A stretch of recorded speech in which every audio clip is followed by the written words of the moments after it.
हुए लोगों को दिखाने आए, राही भटके हुए लोगों को दिखाने। बहुत ही बेहतरीन कलाम रहा। हज़रात सामईन, अजीज नौजवानों, आप हज़रात को ये मालूम नहीं कि इस मुल्क को आजाद कराने के लिए हमारे अकाबिर ने कितनी कुर्बानियां दी हैं और दुनिया की हर चीज का हमें इल्म है। फिल्मों के बारे में मालूम है, फिल्मों की तारीख मालूम है, क्रिकेट की तारीख मालूम है, कौन से खिलाड़ी ने कितना रन बनाया और कौन से खिलाड़ी का क्या नाम है। अगर नहीं मालूम है तो इस मुल्क की आजादी के लिए हमारे अकाबिर उलमाए इमाम ने और दूसरे बिरादरान वतन ने इस मुल्क को आजाद कराने के लिए कितनी कुर्बानियां दी हैं और इस जंग आजादी की इब्तिदा कब से हुई है, आज से बिल्कुल नावाकिफ है। हमें इनसे वाकिफ होना चाहिए। हमें मालूम नहीं कि शेखुल हिंद कौन है, शेखुल इस्लाम कौन है, मौलाना इमाम बुखारी कौन है, और इसी तरीके से सैयद अहमद शहीद, साहिब शहीद और इसी तरीके से दूसरे अकाबिर उलमाए किराम के बारे में मालूम नहीं, महात्मा गांधी के बारे में मालूम नहीं, इसी तरीके से और बिरादरान वतन ने जो इस मुल्क को आजाद कराने में अनथक कुर्बानियां दी हैं हमें मालूम नहीं। लिहाजा मैं अपने मेहमान मुकर्रम इसी उन्वान से बयान करने के लिए हजरत मौलाना मोहम्मद इरफान साहब कासमी उस्ताद जामिया अरबिया जहानागंज की हजरत वाला तशरीफ लाए और अपने मुकर्रर उन्वान पर हम सबको महफूज फरमाए।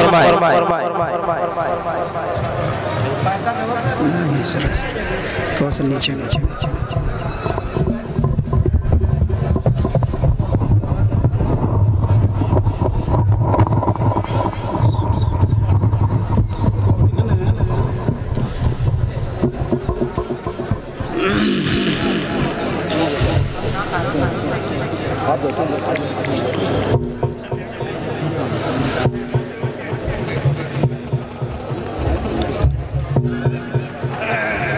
नहमदुहु व नुसल्ली अला रसूलिहिल करीम, अम्मा बाद।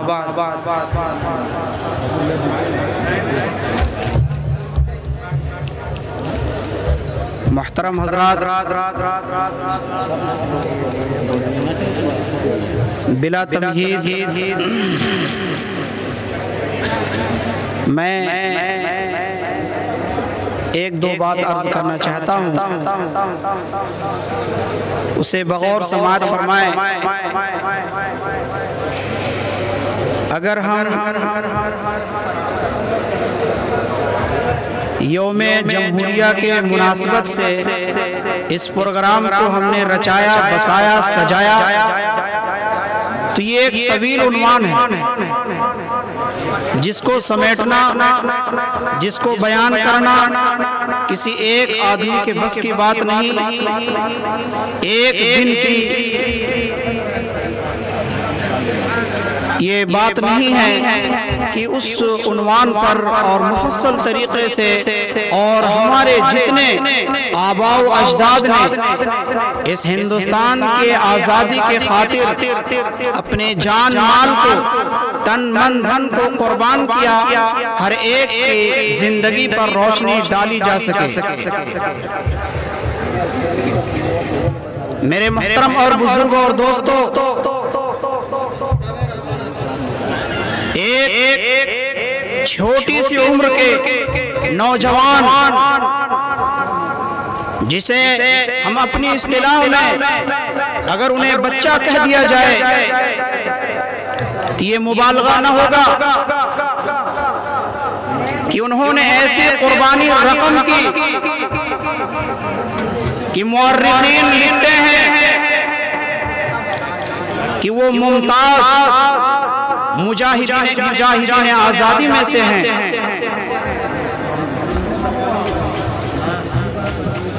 मुजाहिदीन आज़ादी की फहरिस्त बहुत ही लंबी चौड़ी है।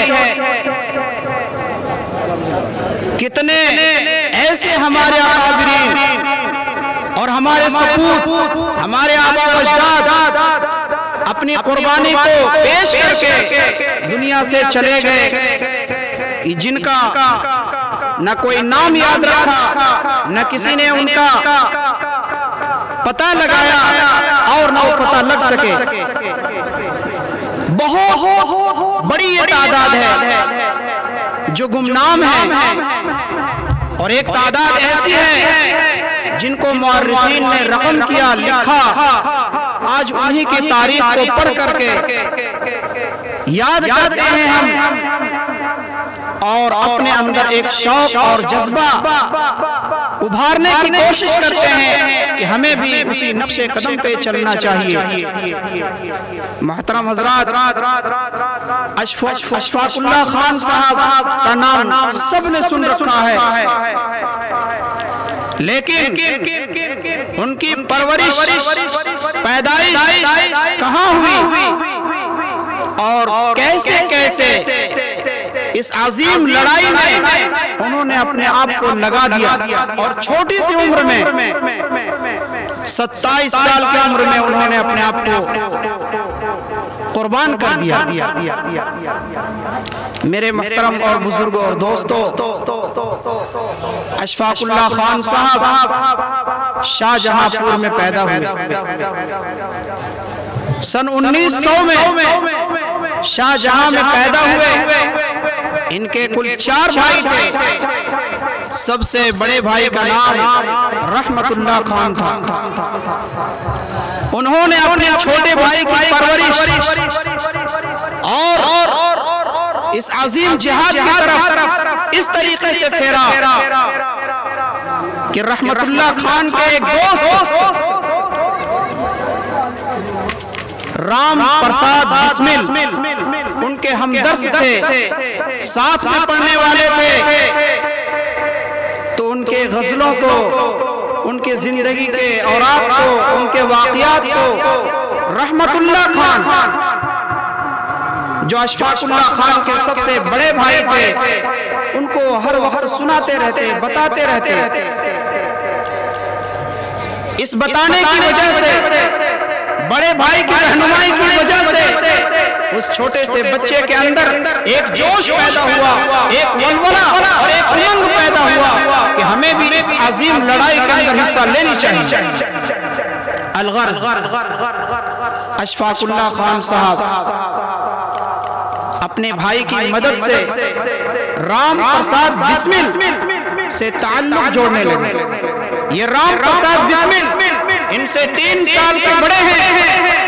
सन 1897 में इनकी पैदाइश हुई।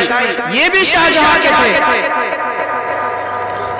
राब्ता होने लगा, बात होने लगी। होते होते होते होते ये पहले दोस्त थे रहमतुल्लाह खान के, लेकिन अब ये दोस्त बन गए अशफाकुल्लाह खान साहब। और मेरे मोहतरम बुजुर्गों दोस्तों, इन दोनों हजरात की दोस्ती ऐसी कायम हुई और ऐसी बरकरार हुई कि दोनों हजरात एक ही दिन 2 जगह में फांसी के फंदे पे लटक गए। इनको फांसी कैसे दी गई, क्यों दी गई, क्या वजह थी? अशफाकुल्लाह खान साहब और राम प्रसाद बिस्मिल साहब ये दोनों बैठ करके मशवरा करने लगे इस लड़ाई के लिए, इस जिहाद के लिए, हिंदुस्तान की आजादी के लिए हमें असलहा की जरूरत, हमें असलहा की जरूरत है। हुकूमत से लड़ना है, इन गोरों से लड़ना है जिनके पास सारी हुकूमत है, जायदाद इनके पास है और हमारे पास कुछ नहीं है। कोई ऐसा हीला इख्तियार किया जाए, कोई ऐसा रास्ता निकाला जाए जिसके जरिए से, जिस रास्ते के जरिए से हम उनको हरा सकें।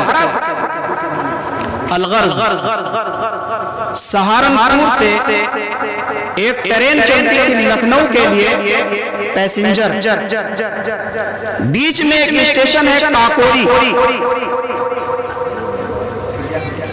ये दोनों हजरात और इनके साथ 6 और थे, ये कुल 8 हजरात। इन्होंने मशवरा किया कि किस तारीख में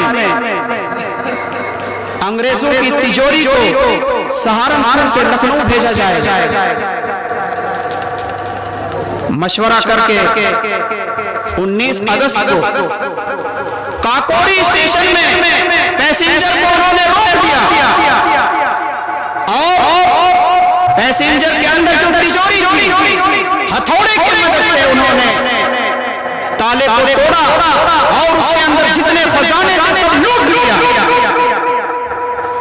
लूट करके ये घर नहीं चले गए, अपनी जायदाद को बढ़ाने में नहीं लगाया, हिंदुस्तान को बढ़ाने में लगाया और जितनी जायदाद को उन्होंने लूटा था उन तमाम जायदाद को लेकर के और असलहा की तैयारी इन्होंने की। जब अंग्रेज को ये पता चला कि डकैती काकोरी स्टेशन में डाली गई है, इन सबको गिरफ्तार किया गया। 4 लोग गिरफ्तार हुए और यह ऐलान हो गया इन सबको फांसी का फंदा लटकाया जाए, इन्हें सजा फांसी की सुनाई जाए और फांसी की सजा उस वक्त जो दी जाती थी और आज भी दी जाती है वो तकरीबन 200 से ज्यादा जगह ऐसी हैं जहां इसको अपनाया जाता है और सजा दी जाती है। फांसी रस्सी गले में डाल देना और उस रस्सी के कस जाने की वजह से गर्दन की हड्डियां टूट जाती हैं, नसें बंद हो जाती हैं, जिसकी वजह से उसे मौत वाक़ई हो जाती है। इन दोनों हजरात को पकड़ करके सन 1927 में गौर कीजिए, सन 1927 में इन दोनों हजरात को फांसी में लटका दिया गया।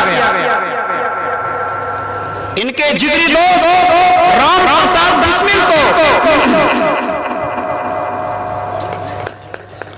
दूसरी जगह और ये अशफाकुल्लाह खान साहब को फैजाबाद जेल के अंदर फांसी में लटकाया गया। सन 1927 के अंदर अशफाकुल्लाह खान को फांसी में लटका दिया गया। इनकी पैदाइश सन 1900 में हुई। हिसाब लगाएं कितने साल की हुई? 27 साल। 27 साल की क्या उम्र होती है? मुअर्रिखीन लिखते हैं मुमताज मुजाहिदीन आजादी में अशफाकुल्लाह खान साहब का भी नाम है। आज 27 साल की उम्र को हम खेल करके गुजार देते हैं। मेरे मोहतरम बुजुर्गों दोस्तों, या तो हमारी कमी है या हमारे वालिदैन की कमी है। हमारी कमी इसलिए है कि हम वालिदैन के बताए हुए तरीके पे और तर्ज पे नहीं चल रहे हैं, जिसकी वजह से 27 साल की उम्र को हम खेल खेल करके गुजार देते हैं। या तो फिर वालिदैन की कमी है, सरपरस्त की कमी है, जिन्होंने अपने बच्चे को इस तरफ ज़हन मुतवज्जह नहीं किया और इस तरफ नहीं लगाया। अशफाकुल्लाह खान साहब भी पढ़ते थे, लेकिन पढ़ाई के साथ साथ में उनके भाई ने उनकी रहनुमाई की, उनको इस तरफ उभारा। इस उभारने के नतीजे में वो मुमताज मुजाहिदीन आजादी में शामिल हो गए और इस देश को आजाद कराने में एक अहम रोल अदा किया। और आखिरी वक्त में ये कहते कहते चले गए कि हमसे जो हो सका हमने किया। नौजवानों, अब ये देश तुम्हारे हवाले है। अब मैं देखना चाहता हूँ कि तुम लोग इसको कहां तक आगे लेकर के चलते हो। मेरे मोहतरम बुजुर्गों दोस्तों, सुबह हज़रत नाज़िम साहब ने फरमाया था कि आईन का निफाज हो चुका, आईन बन चुकी, कानून बन चुका, अब उसको बाकी रखने की जरूरत है, उसको बाकी रखने की जरूरत है। और उसको बाकी रखना उसी वक्त जा सकता है जब हमारे पास इल्म हो।